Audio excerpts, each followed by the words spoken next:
Et bonjour à tous, bienvenue dans Zeugma, l'émission 100% slam, 100% poésie. Et oui, c'est bien Marie au micro, voilà, je suis de retour, un peu de retour sur Nancy et je suis bien contente d'être à Nancy. Et je suis aussi très très contente d'être avec Émilie. Enfin, Marie est de retour. Ouais.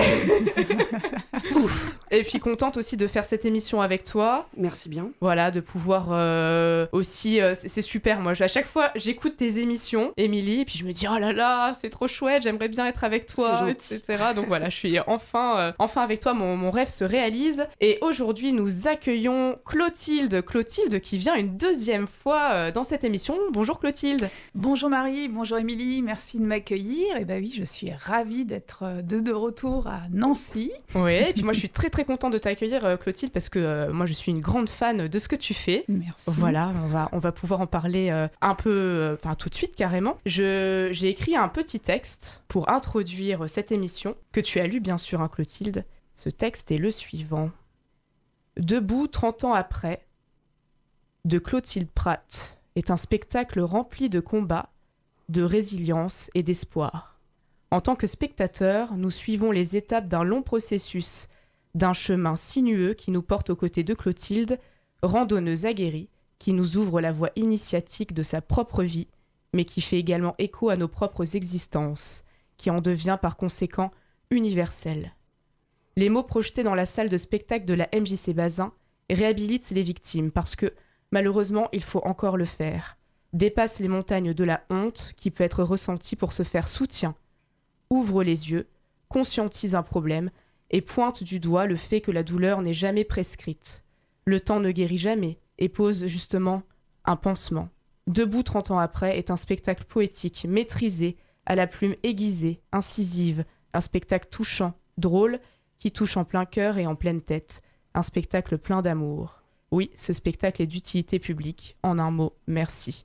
Voilà en introduction. Wow. C'est déjà là qu'on pleure. Ce petit texte que j'ai écrit suite justement à ta venue à Nancy. Donc merci d'ailleurs d'avoir amené ce spectacle à Nancy parce que tu viens de Strasbourg. Et tu es venu le vendredi 24 janvier à 20h30 à la MJC Bazin nous présenter ton spectacle Debout 30 ans après. Voilà, donc un spectacle de longue haleine. Voilà, parce que tu es allé sur plein de scènes différentes, tu l'as réécrit, il a été mis en scène, etc. Est-ce que tu peux nous parler un peu de ce processus pour ton spectacle ? Alors déjà, merci Marie pour ton commentaire, ta critique fabuleuse. Chaque mot est pesé, juste, t'es poétesse. Et si bien dit, le chemin sinueux, il a été très sinueux, très long. Et ce spectacle, en fait, ce seul en scène, il a d'abord commencé avec l'aventure des scènes slam.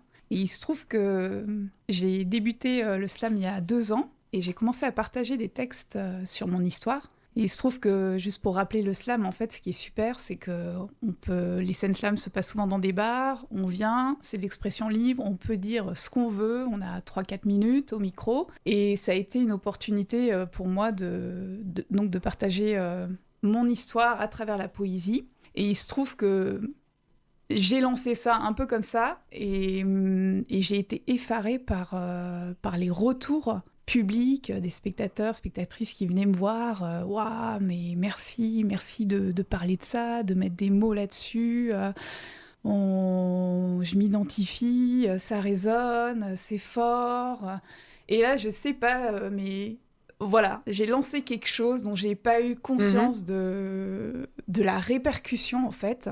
Et malheureusement, quand on est victime d'inceste, donc des violences sexuelles intrafamiliales, c'est d'autant plus difficile de parler parce qu'on est emmuré dans le silence de la honte, emmuré déjà par le silence de l'amnésie et ensuite de la honte, donc double peine. C'est très difficile de sortir du silence et on a toujours l'impression qu'on est seul là-dedans, à l'intérieur, dans cette souffrance. Et finalement, quand on commence à parler, il se trouve qu'on se rend compte que malheureusement, c'est affreusement banal.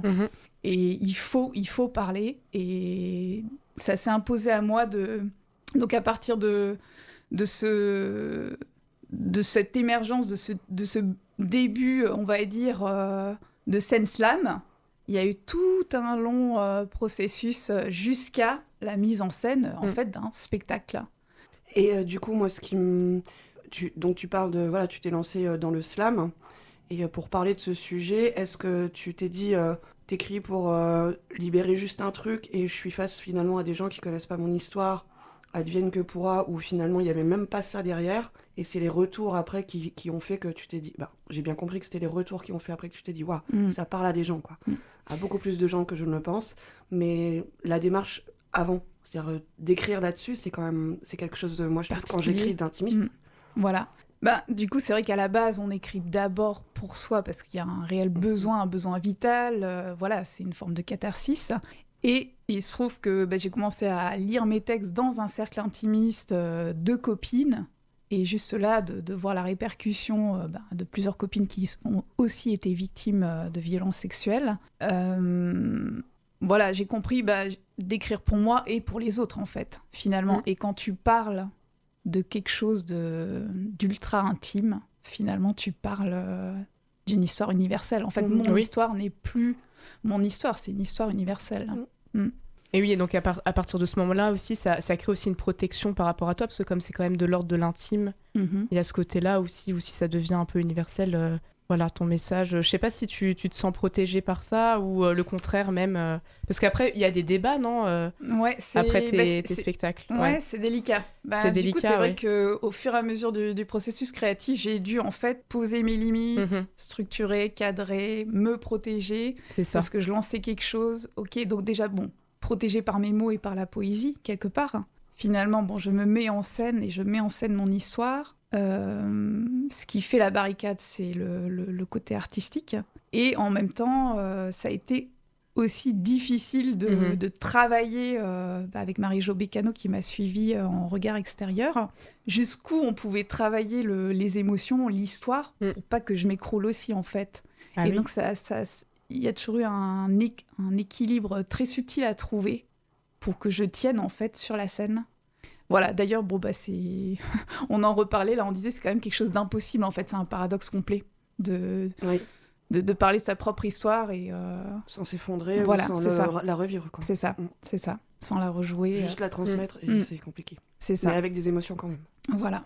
Bravo. Merci. Ouais. Et surtout, moi, ce que j'ai trouvé vraiment très intéressant dans ton spectacle, parce que, en plus, moi, je te connais, Clotilde, voilà, c'est quand même un thème qui peut être très touchant, et voilà... et pas très même affleurant, quoi. Et je me suis même dit, enfin, c'est pas que j'y suis allée à reculons, parce que voilà, mais justement, je me suis dit, oh là là, comme je connais Clotilde. Et en fait, moi, ce que j'ai vraiment beaucoup aimé dans ton spectacle, et qu'il faudrait aussi, enfin, voilà, que ce soit mis en avant, c'est que c'est très subtil. Enfin, t'en parles vraiment avec poésie, et en fait, on n'a jamais les détails. Tu utilises aussi beaucoup l'humour, ça, c'est aussi à souligner. Donc, quelque part, ce spectacle, il peut... en fait, il faut pas y aller à reculons parce que, justement, t'arrives à nous emmener avec toi, justement, dans ton voyage, dans ta poésie, et aussi dans une espèce, d'humour et aussi d'espoir. Enfin, c'est pour ça que dans mon texte, je parle de l'espoir, je parle de la vie. C'est justement un texte pour la vie, quoi. Enfin, ça va au-delà. Pour la joie de vivre, pour la joie les de vivre. rires. Voilà, c'est ça. Et oui, carrément. Mais c'est pour ça, en fait, que j'ai beaucoup, beaucoup aimé ton spectacle. Parce qu'il n'y avait pas le côté... normal aussi, hein, il n'y avait pas que les larmes. Oui, il n'y avait pas le côté pathos. Oui, c'est ça, pathos, tout à fait. C'est vrai que c'est une intention de ma part de, finalement, qu'est-ce que je veux que les personnes retiennent en sortant du spectacle ? Surtout un message d'espoir, de reconstruction, comment finalement on peut continuer à faire sa vie malgré tout et malgré cette épreuve qui est quand même, on parle quand même de crime, hein. Ça, faut le rappeler, hein, parce que j'ai un peu du mal quand on parle de pédophile, hein. Voilà, c'est un pédocriminel. Et voilà, on peut c'est tellement insupportable qu'on trouve des stratégies pour survivre. J'ai trouvé la stratégie de l'art et de la randonnée et des voyages. Et du coup, c'était important pour moi d'amener ce spectacle de façon pudique, poétique, pédagogique, et aussi, pour que ce soit aussi abordable pour un public adolescent aussi. Oui, c'est ce que j'allais te demander. Et du coup, de tirer l'humour, en fait... propager ce spectacle en collège, en lycée, et sensibiliser aussi. Oui, totalement, sensibiliser. Totalement. Oui, il est à partir de 14-15 ans, voilà. Vous pouvez venir le voir avec vos ados. Ouais. Et c'est vrai que la question s'est posée jusqu'où aussi je tire l'humour en fait, parce que c'est du cynisme, c'est de l'humour noir. Bon, je dis, faut. Mais oui, mais le rire, corrige les mœurs. Voilà, c'est ce qu'on dit. Hein. Je dis vaut mieux maintenant Voilà, rigoler, c'est sinon. Je crois que c'est Desproges qui disait vaut mieux en rire que de s'en foutre. En fait. Oui, c'est ça, totalement. Complètement. Et en plus, moi, ce que j'ai vraiment beaucoup aimé dans ton spectacle, c'est que... Non, en fait, c'est pas du tout Desproges, pardon. C'est pas des je pourrais pas te dire. Je crois que c'est Didier Super, donc c'est pas Voilà. une Bah écoute, mais le le message vaut quand même... le message a la même valeur, c'est juste pas la même personne. Je sais pas pourquoi. Mais en tout cas, on aime bien ces deux personnes. Ok, Il c'est n'y vrai, a pas de souci dans tous les cas. Et ce que j'ai bien aimé dans ton spectacle, c'est l'aspect un peu... déjà, tu as toutes les étapes du procès... En fait, finalement, on n'excuse pas le spectacle. Ah non. Attention. Je ne dis pas tout. Mais en tout cas, t'as plusieurs lectures à ton spectacle. Donc c'est ça aussi. C'est aussi pour dire foncer. Mais après, alors oui, voilà, tu vas partir en tournée, c'est ça, Clotilde? Tu vas jouer dans quelle ville? Tournée internationale, Marie. Non. Eh ben, je te le souhaite, hein, franchement.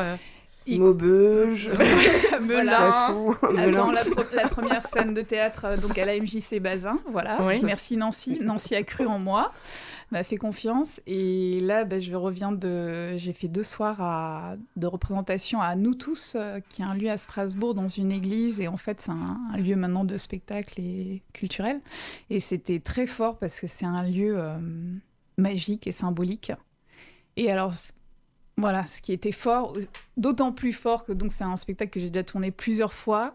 Et il se trouve que mes parents sont venus pour la première fois assister à ce seul en scène. Et donc je vous laisse imaginer l'émotion. Bah oui. C'était contagion d'émotions dans la salle et je les ai remerciés à la fin aussi, donc devant le public. Que ça a été très courageux pour eux de venir. Donc voilà, parce que le sujet est sensible et alors pour eux encore plus sensible. Et il se trouve, ce qui était magnifique aussi, et donc ça a été un instant de grâce, c'est que j'ai proposé à mon père de faire un échange public ensemble. Donc il est monté sur la scène et il a témoigné, il était à mes côtés. Et donc au niveau de la reconstruction symbolique, c'est fort, c'est courageux. Ouais, hyper courageux. Oh. Ouais. Et ce qui est dingue, c'est qu'aujourd'hui encore, j'ai des retours publics, des gens qui m'ont dit, mais le fait déjà ton spectacle et le fait de voir tes parents dans la salle, d'avoir entendu ton père témoigner, c'est un champ de possible. C'est dire c'est possible, on peut avoir ce soutien-là. Et voilà, donc ça continue. Ou une autre personne qui me disait, une spectatrice, que grâce à mon spectacle, elle avait trouvé la force de raconter à ses parents ce qui lui était arrivé quand elle était enfant avec un professeur de piano. Elle l'avait jamais dit à ses parents. Elle est sortie de ce spectacle. Grâce à toi, j'ai trouvé le courage de leur dire. Elle m'a dit ça comment tu es dans une quête contagieuse de vérité d'être. C'est beau. C'est beau, hein? C'est très, très beau. C'est beau. C'est vrai que je crois que c'est ça. C'est vraiment... c'est comment dire la vérité. Et c'est tellement... En fait, dire la vérité, assumer la vérité, c'est un long chemin et c'est poser des bombes, en fait, autour de soi. Et toi, comment tu le vis d'être une poseuse de bombes? Poseuse de une bombes. Déclencheuse. Yeah, bébé. Une poseuse de bombes. Ça, oui, ça te définit bien, je trouve. C'est vrai. Ça me plaît bien. Oui. Et tu pourras le rajouter, tu sais, sur ton site. Avec ça, mais je veux une réponse. Clotilde baroudeuse et poseuse de bombes. Voilà, la classe. C'est vrai que le mensonge est insupportable, le silence est insupportable, et c'est comment... Voilà, je dis être dans... On peut pas vivre si on n'est pas dans sa propre vérité, en fait. Et donc jusque-là, je disais, mais moi depuis 30 ans, j'étais en survie, en apnée, et je commence juste à peine à vivre, en fait. C'est ça.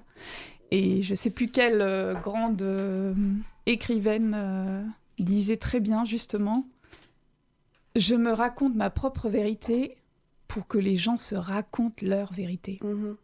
Et commencer à les toucher, justement, tous ces trucs enfouis qu'on met sous le tapis, qu'on veut pas voir, les non-dits, les tabous, et comment ça fait des ravages tous les jours. Et voilà, ce silence-là, faut qu'il cesse. Parce que la première arme d'un pédocriminel, c'est quoi? C'est le secret. Et donc, pour contrecarrer ça, cette violence-là, il faut parler. Et du coup, utiliser, j'imagine, je sais pas. J'avais plusieurs questions, mais il y a le secret, mais il y a aussi la honte. La honte, La c'est honte de la terrible. victime. Bah, la honte, ouais. J'ai mis 10 ans pour sortir de la honte. En fait, j'ai un texte phare dans le spectacle qui s'appelle « Je me tais, je me tue ». Et je raconte justement comment, pendant 30 ans, j'ai pas pu parler. Et donc, je raconte déjà, il y a 20 ans d'amnésie. Bon, voilà. Donc, une fois qu'on sort de l'amnésie, on en est où ? Eh ben, on est emmuré dans la honte. Donc là, il y a encore quelques années qui passent. Et puis après, une fois de sortie de ça, ben, on n'a tellement pas confiance en soi, on n'a tellement pas d'estime de soi, on n'a tellement pas de valeur de soi qu'il faut que commence un travail thérapeutique. Donc là, il y a encore quelques années. Et du coup, bah, ça arrive à peu près, j'ai 40 ans, quand je commence à avoir confiance en moi et commencer à parler et commencer à aller sur des scènes slam et assumer ma parole. Et après, j'ai porté plainte. Et donc là, encore quelques années de justice. Et il faut savoir que j'ai aussi dû attendre. J'ai pas pu parler publiquement tant que le procès n'était pas passé. Et donc ça a été aussi... Parce que ce serait passé pour de la diffamation, en tout c'est cas. Ça. C'est ça. Voilà. Donc là, je suis un peu dans une sorte d'explosion de...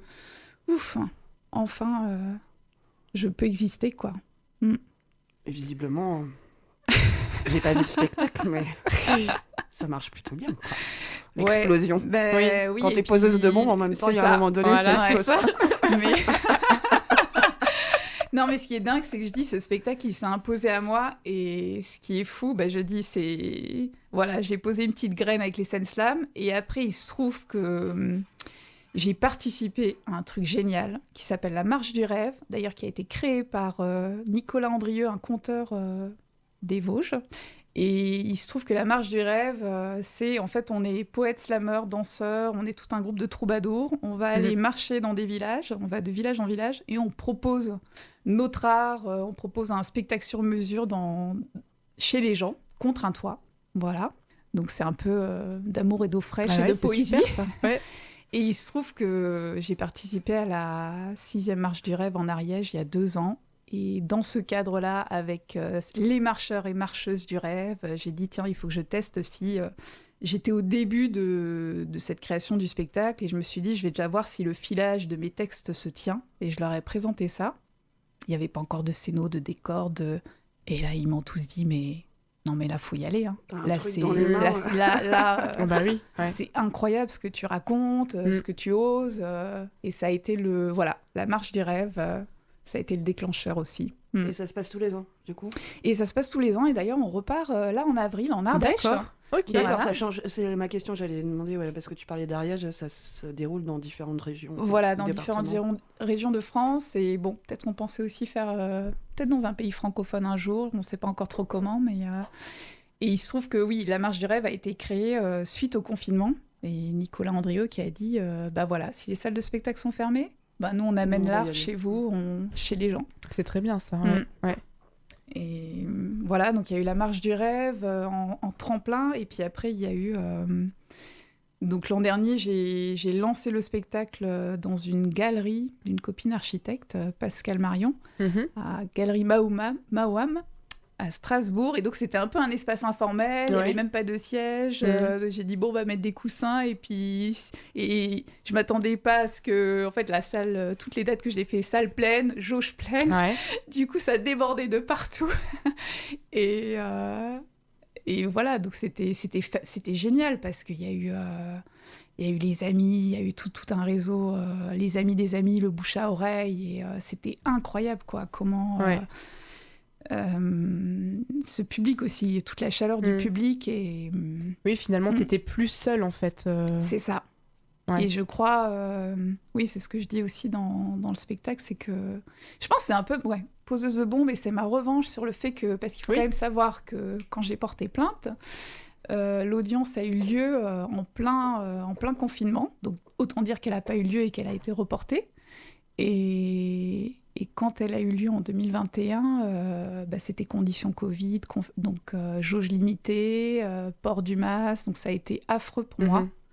Et je me suis dit, mais le jour où je peux enfin témoigner, on me fout encore Oui, un c'est masque, ça. c'était On te au niveau de la déshumanise, quoi. symbolique, c'était tais-toi encore finalement. Bah Tu oui, peux parler, finalement. mais tais-toi Oui. quand même. Enfin, Ouais. comme si j'avais une main sur la bouche. C'était terrible. Et je crois que toute cette colère et cette frustration a fait que est né ce spectacle en fait. Et là, mon audience publique, bah, je l'ai. Ouais, voilà. C'est une belle revanche, quoi. Ouais. Ouais, c'est chouette. Et donc, Clotilde, donc, oui, il y a eu un long processus justement pour ce spectacle. Là, tu parlais justement d'une scène dans une galerie d'art, etc. Comment ça s'est fait, en fait? Parce que là, maintenant, il est vraiment bien construit. Il est ficelé. Il est ficelé. Donc, quelles sont tes étapes, justement, ton long cheminement par rapport à ce spectacle? Et ben là, tu vois, Marie, là, on est au point où il faudrait encore consolider la régie lumière, tu vois. Ouais, Donc, ah oui. il y a encore eu des petits couacs là au dernier spectacle, la gestion des spots, voilà. Et en fait, à chaque fois, je perfectionne. Et ça, ce serait l'ultime étape. C'est marrant, je dis, c'est vraiment la mise en lumière. Donc, on va y arriver à cette étape finale de la mise en lumière. Et puis, c'est une belle métaphore, la mise en lumière, du coup. C'est ça. Donc, et là, je suis fière parce que j'ai rajouté, en fait, l'an dernier, quand je l'ai lancé, j'avais 3/4 d'heure sur la scène. Et là, entre-temps, qui dit spectacle vivant. Donc, ça a évolué tous ces derniers mois. Et j'ai rajouté 20 bonnes minutes. Donc, il dure maintenant 1h, 1h05. Avec des bandes-sons, une création sonore. Donc, ce qui est génial, c'est que j'ai fait des rencontres. En fait, toutes les fois où j'étais découragée, où j'ai remis en question, j'ai dit c'est de la folie ce truc, c'est de la folie pure. Et paf, pouf, j'ai l'impression que l'univers m'a envoyé des anges gardiens. Ouais, genre, c'est souvent comme ça. Il faut que ça continue en fait. Et il se trouve que j'ai fait la rencontre de Sébastien Brognard, qui est un artiste musicien et qui m'a fait une création sonore sur ce spectacle juste incroyable. Donc voilà, allez voir aussi son travail, Sébastien Brognard, sur Spotify. Et j'ai eu la chance de travailler avec des comédiens de Strasbourg qui ont bien voulu participer et m'offrir leur voix pour faire les personnages, voilà. Notamment du tonton qui me dit chut, on le dit à personne, ce sera un secret entre nous. Donc ça, c'est une phrase qui revient en leitmotiv comme ça dans le spectacle pour aussi vraiment... Je voulais appuyer ça pour qu'on prenne vraiment conscience de ce que c'est du poids du secret, voilà. du poids si en plus tu parles, c'est toi qui... C'est ça. C'est toi qui es fautif, quoi. Voilà, c'est moi la méchante. Ah oui, mais alors ça aussi, c'est moi la méchante. Oui, c'est aussi une phrase qu'on entend souvent, ça. Bouh, c'est moi la méchante. Oui, parce que jusqu'au bout, il y a une inversion des rôles qui est complètement hallucinante. Donc, quand tu commences à parler l'inversion des rôles, et là, dernièrement, on a reçu une lettre de ma tante, donc de la femme de cet oncle, comme quoi j'avais détruit la famille, que mon oncle était gravement malade, qu'en gros c'était à cause de moi, et... Ouais, et puis ça continue, quoi, en fait. Ouais, voilà. Et ça continue. Et du coup, la lettre est tellement spectaculaire et tellement énorme que je me suis dit, autant autant la mettre dans le spectacle. Et là, il y a eu une deuxième lettre. Donc, en fait, ça continue tout le temps. Je dis, les victimes, on prend perpète. Ouais. Après, tu auras un spectacle de 3 heures. J'aurai toutes les lettres accumulées, là. C'est ça. Merci, Tata. Voilà. Tu viens de me rajouter 20 minutes à mon spectacle. J'attends la 4e lettre, s'il te plaît. On est là pour rire. Oui, mais même c'est vrai que... Non, mais t'as raison, Émilie, parce que même même le la sujet est lettre... tellement grave que j'ai bien compris l'idée du spectacle. Et même la lettre, elle est risible, parce qu'on l'entend, elle est... Du coup, c'est hallucinant. C'est à hurler de rire quelque part. Voilà. Je veux dire, vaut mieux... Ouais. Voilà, c'est ça. Et puis, quitte à l'utiliser, du coup, c'est ça. C'est là, c'est de la matière, malheureusement. C'est ça, il y a de la matière. Malheureusement, heureusement, je sais pas, il n'y a pas de mots en fait. C'est de la matière, point. Mais c'est vrai que c'est ce qui est beau, mais bon, là je me répète un peu, mais parce que là tu parlais justement de ton équipe qui avait des comédiens, etc. Donc au départ, tu étais toute seule, parce que c'est un seul en scène, donc forcément. Toute seule dans ton écriture. Et là, maintenant, j'ai vu une belle photo où vous êtes quand même une équipe, une bonne dizaine, quoi, dans l'équipe, non ? Il y a tout un staff avec moi. J'ai toute une armée. Donc, je loue un tourbus pour aller à Maubeuge, madame. C'est ça.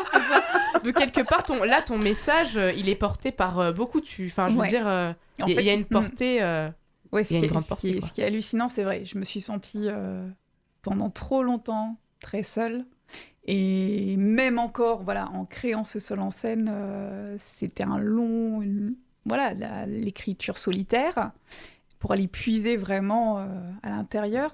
Et j'ai tout fait, comme je dis, en autodidacte. J'ai tout investi en autodidacte. Même là, quand je remplis maintenant, quand je vais démarcher pour vendre mon spectacle, on me dit alors vous avez eu quelle subvention ? Je dis rien. J'ai tout investi toute seule et je suis très fière. Et maintenant, c'est vrai que ce qui est chouette, c'est que je suis portée. Enfin, il y a toute une famille derrière moi et ça fait chaud au cœur. Et ce qui est hallucinant, c'est que les gens se sont appropriés le projet, le spectacle et se sont sentis clairement concernés. Et on dit, on veut porter cette parole avec toi. Et parce qu'en fait, c'est notre combat collectif à tous, en fait. On doit se sentir tous concernés. On parle quand même de comment protéger nos enfants aujourd'hui et pour le futur, et comment prévenir, comment dénoncer ça, quoi. Que ce soit plus simple et qu'il y ait plus de... Enfin, que ce soit déjà qu'on te croit. Voilà, c'est ça, qu'on te croit. Déjà, ça commence par là. Voilà, si t'es éduqué et qu'on t'apprend à croire, ou à y croire en tout cas, si tu ouvres ta bouche, c'est que... Et que tout de suite, on te dise pas, mais chut, c'est ça. Toi. Ouais. Qui tue le... Qui réenferme, en fait. Ouais, c'est ça. Et on aime bien catégoriser aussi. Mais voilà, j'ai vu ton spectacle avec Aurélien, qui a adoré aussi. Et il m'a dit, mais en fait, tu m'as menti. C'est pas du tout du slam, c'est du théâtre. Ouais. Est-ce que... ça bonne... Non, mais en fait, tu pourrais très bien le vendre. Bah bon, là, t'étais à la MJC Bazin, mais aller dans les théâtres parce que justement... après, justement, on aime bien catégoriser le slam. Qu'est-ce que c'est ? Bon, Aurélien, il s'est dit, forcément, moi, comme je mets de la musique... Alors, je précise pour les auditeurs et auditrices, Aurélien, c'est Monsieur Marie. Oui, c'est ça. Oui, c'est vrai, oui, parce que... Parce que vous connaissez, je vous laisse entre vous. Non, je précise. Bon, voilà. C'est vrai. Je sors. Non, mais t'as bien raison, Émilie. Non, mais c'est vrai que c'est une bonne remarque de... Je sais toujours pas comment définir, en fait, cette performance, en fait. Parce que c'est vrai que je suis partie... J'ai dit, je suis partie d'un témoignage et que je voulais transmettre une parole. J'ai trouvé pour moyen, avant tout, la poésie, parce que ma force, c'est l'écriture avant tout. Puis après, je me suis dit, avec le slam, voilà, ça a commencé à prendre. Et maintenant, je dis, Pendant longtemps, je ne l'assumais pas comme un spectacle, je disais un témoignage poétique. Maintenant, un témoignage théâtralisé. Justement, il y a une forme hybride. Mais justement, c'est ça qu'il disait. Enfin, après, on en a discuté et il m'a dit, mais en fait, c'est pas un témoignage, ça va au-delà. Parce que c'est vrai que le témoignage, tu racontes ce que tu as vécu et il n'y a pas vraiment, il n'y a pas vraiment d'aspect artistique derrière, etc. Ça va être la source de création, mais en soi, c'est ça. La finalité n'est pas la même. Voilà, totalement. Parce que finalement, après t'avoir vu sur scène, je me dis pas... oh là là, j'étais vraiment dans l'intimité de Clotilde. Non, il y avait vraiment le côté aussi artistique derrière qui marchait bien. Ouais, une quête esthétique et artistique, ouais. Ouais, totalement. Puis les frontières sont minces, de toute façon, entre le théâtre, le slam. Et ce qui donne le côté universel dont on parlait tout à l'heure, du coup. C'est que ça ne m'appartient plus. C'est ça. Quelque part, si, parce que c'est la source de ma créativité, mais ouais. Oui, c'est vrai que... Voilà, c'est un spectacle vivant, donc ça continue d'évoluer et qui sait, ça va devenir un opéra. C'est ça. Et puis j'ai bien aimé aussi ton lien, tu sais, avec la nature. Tu parles beaucoup de voyage, pas trop. Bon, on a quand même pas mal spoilé le spectacle là, quand même. Mais... Ouais, c'est vrai. Mais c'est vrai. Mais tu parles. Chut. Bon, c'est un secret. mais voilà, donc tu parles quand même aussi de la nature. J'ai repéré, bon là je dis juste ça, mais en fait là c'est là qu'on voit toute ta poésie, mais tu dis la forêt rayonne de promesses, les oiseaux chantent avec nous, à un moment donné. Voilà, c'est bon, il y a cet aspect un peu qui est très lié à l'espoir, il y a aussi par rapport à l'enfance. La nature c'est quelque chose d'important pour toi aussi. Hein.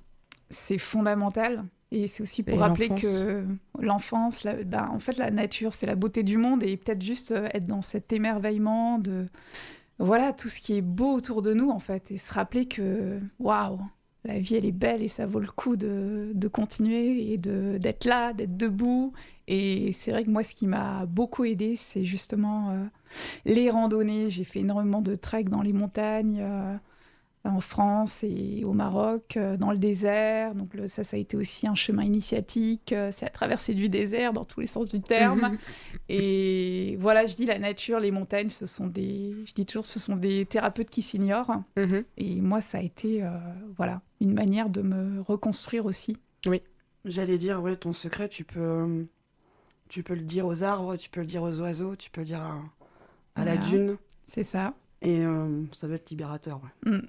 Ouais, c'était... J'ai jamais fait de chemin initiatique, même si je pense avoir des problèmes, non pas de cette ampleur, mais en tout cas d'avoir subi ce genre de choses.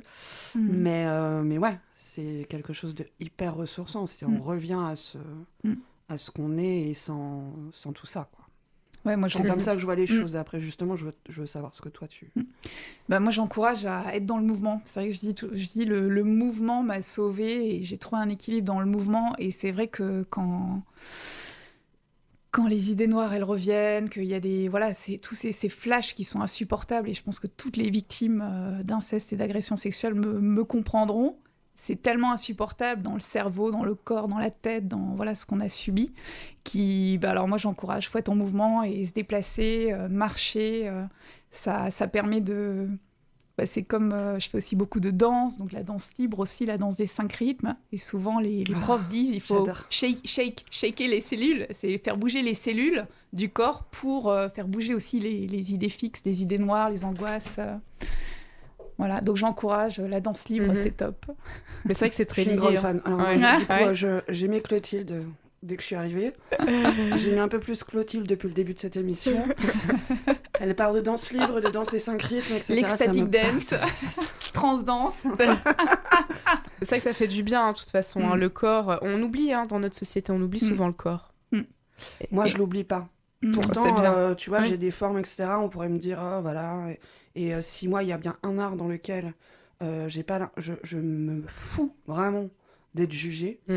Mais alors, en impro, je ressors en me disant « Oh là là !» Si je chante « Oh là là !» Si j'écris « Oh là là !» Qu'est-ce qu'on va penser ? Quand je danse, mais alors, tu peux me mettre devant Fadjet, un haut-parleur avec n'importe quoi. C'est génial. J'y vais, quoi. J'y vais.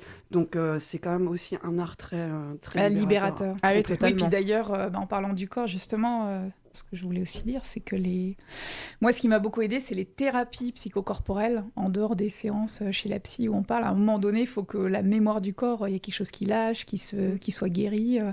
Et j'encourage énormément toutes les thérapies psychocorporelles et la pratique de la méditation aussi. Alors je dis c'est paradoxal parce que je parlais du mouvement, mais la méditation aussi, ça m'a sauvée et ça m'a transformée dans ma vie, d'accepter d'être là, dans ton corps, d'être en présence, ne pas pouvoir bouger. Donc c'est comment tu gères ça, comment tu te gères à l'intérieur avec toute cette colère, cette rage. Et la méditation est un outil fabuleux, accessible à tous et on devrait l'enseigner le plus jeune âge à l'école parce que ça permet une gestion des émotions, du stress. Et on parle jamais assez souvent quand on a été victime d'inceste, de ce stress post-traumatique qui nous poursuit toute notre vie. C'est d'hypersensibilité à fleur de peau, dans tous les domaines. Pour un rien, ça va être chaotique à l'intérieur émotionnellement et c'est comment gérer toutes ces émotions. Et c'est un vrai handicap invisible, en fait. Ouais. Et Clotilde, alors je sais qu'on en a parlé un petit peu avant. Est-ce que tu voudrais nous lire un texte ou pas ? T'es pas obligée, mais on en avait parlé un petit peu avant. Je peux vous lire le début. Vas-y. Comme ça, on se cuise pas. Quand j'étais petite, je courais, je grimpais. Je jouais à cache-cache dans les champs de maïs avec mes frères et sœurs et mes cousines. Nous avions la campagne pour royaume. Nous étions mômes. Nous étions libres. L'été, on enfourchait les vélos, on pédalait loin jusqu'à la gravière. Là, du haut d'un arbre, suspendu à une corde, on se jetait dans l'eau. Fiers, on se prenait pour Tarzan et Jane, MacGyver, Goldorak, Bioman, Force Rouge, Force Jaune, enfants du soleil des mystérieuses cités d'or. Nous étions mômes, nous étions libres. Nous avions la campagne pour royaume. C'était même pas l'époque des Game Boy. Plutôt chamallow, toboggan, tandem, plutôt Club Dorothée, les musclés. Les grandes vacances, c'était aussi l'enfer des cahiers de vacances. Alors quand on en avait marre, on s'inventait des Fort Boyard à nous. On allait chercher les clés dans des endroits improbables. Sur les toits, les poutres, dans les poulaillers. Mamma mia, si maman savait. Papa, lui, était loin, très loin. Il travaillait dur pour toute la smala. La nuit, parfois, on dormait à la cabane, on s'empiffrait de savane ou de gâteaux schnapps détente. On buvait des diabolomantes avec des pailles géantes. Nous avions les étoiles pour royaume. Nous étions mômes, nous étions libres. Quand j'étais petite, je n'avais pas les mots pour dire, ni les mots, ni la conscience. Aujourd'hui, j'ai les mots rugissants, la conscience clairvoyante, la mémoire surgissante. Des flashs éclairs, une image. Une bombe qui explose dans le cerveau. Mon oncle nu et moi dans une salle de bain. Il me baisse ma culotte petit bateau. Un autre flash. Il me susurre à l'oreille. Chut. On ne le dit à personne. Ce sera notre secret entre nous. D'accord ? Voilà, comment... Mais voilà, Comme mais de toute façon... comme d'hab. Mon choix. Il y a des émotions.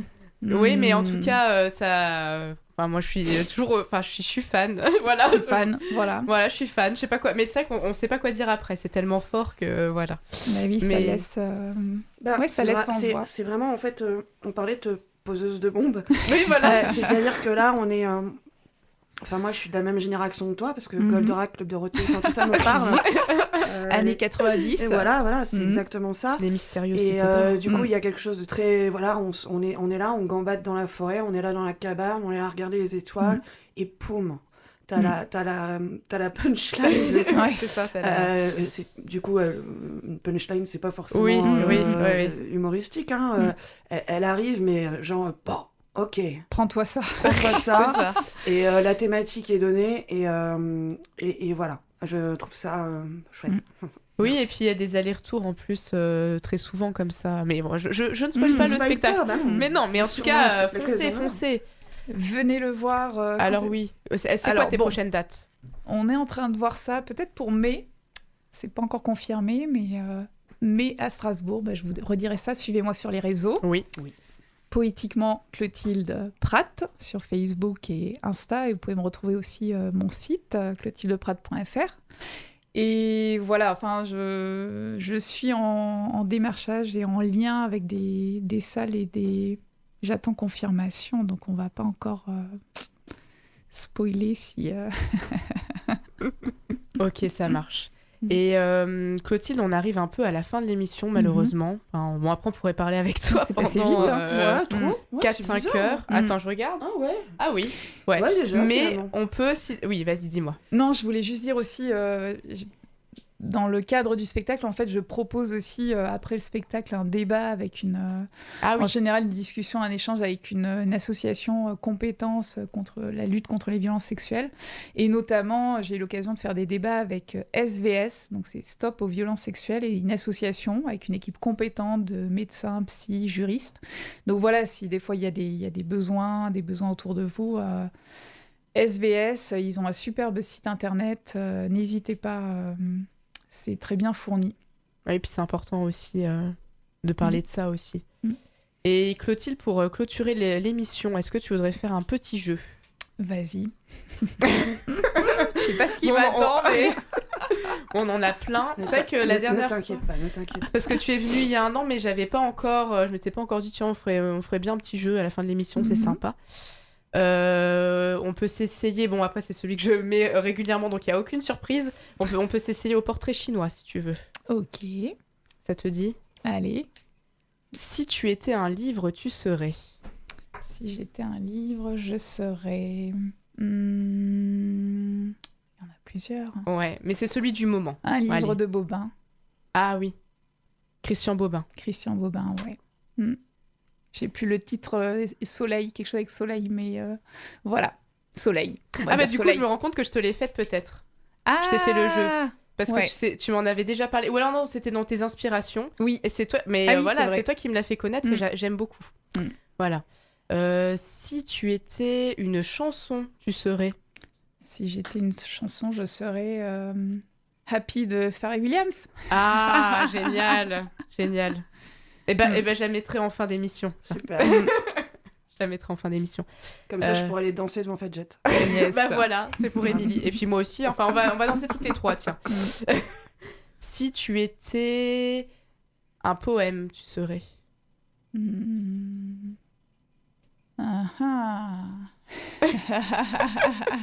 Tous. Il y en a tellement. Ouais, il y en a tellement. Un qui t'a touché particulièrement? Jean-Pierre Siméon.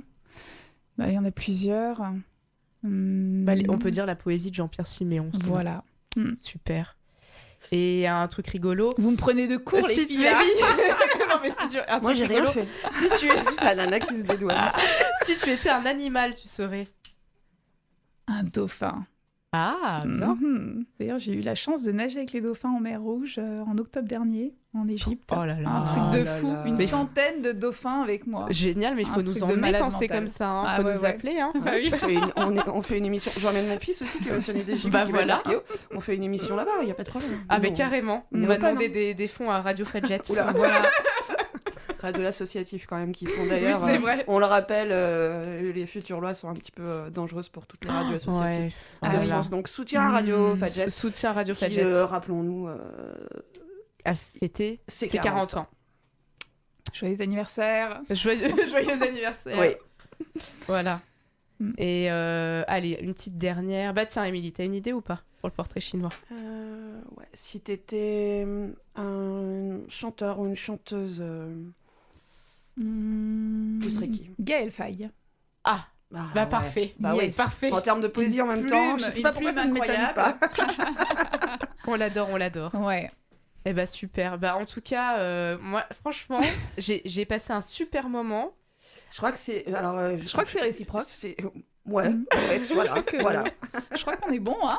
Super. Et puis, Non, c'est passé super vite. Voilà. Et puis bon, c'est personnel aussi, mais donc on a souhaité un joyeux anniversaire à Radio Fadjet, mais on souhaite félicitations à Émilie, Oui. qui est diplômée. Oui, parce que j'en ai parlé dans les émissions d'avant en disant non, ne me posez plus la question, non, c'est pas encore fini, non, le mémoire n'est pas encore rendu, non, la soutenance n'est pas encore passée. Je suis officiellement, mesdames et messieurs de Fadjet, qui écoutez derrière votre poste radio, officiellement musicothérapeute clinicienne. Voilà, merci Wow, Marie et pour le petit bravo. message. Et bravo Émilie. Et parlez. Et puis bah franchement, bah, j'ai pas envie de vous laisser, hein, auditeurs, auditrices, et puis Émilie et Clotilde. Mais en tout cas, Émilie, on va se refaire une émission, je pense, prochainement. Quand tu veux. Avec grand plaisir. Et puis bah Clotilde, tu reviens aussi quand tu veux. Avec grand plaisir. Voilà. Et puis tu reviens à Nancy avec ton spectacle aussi. On essaye. à fait. On essaye. En tout cas, je vais suivre parce que si ça se passe à Strasbourg, ça me donnera l'occasion de Carrément. venir voir mon fils. Bah oui. Mm. Bah voilà. Et bah merci à tous. Merci Clotilde. Merci Émilie. Merci à toi Marie, merci Merci, Clotilde Marie. d'être venue. Merci. Et Émilie. merci chères auditrices, chers auditeurs. Et tout de suite, Happy. It might seem crazy what I'm about to say.